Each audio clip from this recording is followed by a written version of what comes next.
அந்த சேதுவான நடிகர் கூட ரொம்ப ஒட்டிக்கிட்டாங்க. ஆ. அவரை கல்யாணம் பண்ணிக்க போறதாக இவங்களே சில வதந்திகளை பரப்பி விட்டாங்க மீடியாக்கள்ல. இந்த நடிகை பரப்பி விட்டாங்க. நடிகையே பரப்பி விட்டாங்க. பொதுவா வந்து பல நடிகைகள் செய்யற விஷயம்தான் இது. தன்னை பத்தி தானே வந்து நெகட்டிவா கூட பணம் கொடுத்து கூட மீடியாக்காரங்களை எழுத வைப்பாங்க.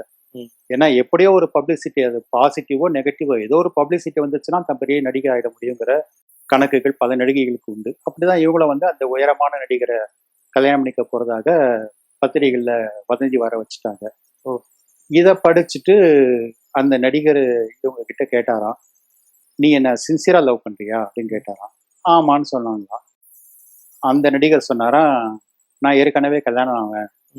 அந்த நடிகர் வந்து ஒரு பெரிய நடிகரா வர்றதுக்கு முன்னாடியே, அவருடைய 26வது வயதிலே 26 வயதுக்கு முன்னாடியே அவருக்கு திருமணம் ஆயிடுச்சு. இவர் வந்து அதுக்கு பிறகு பல ஆண்டு போராட்டங்களுக்கு பிறகுதான் வந்து ஒரு அறியப்படும் நடிகராக ஒரு இடத்துக்கு வந்தார்.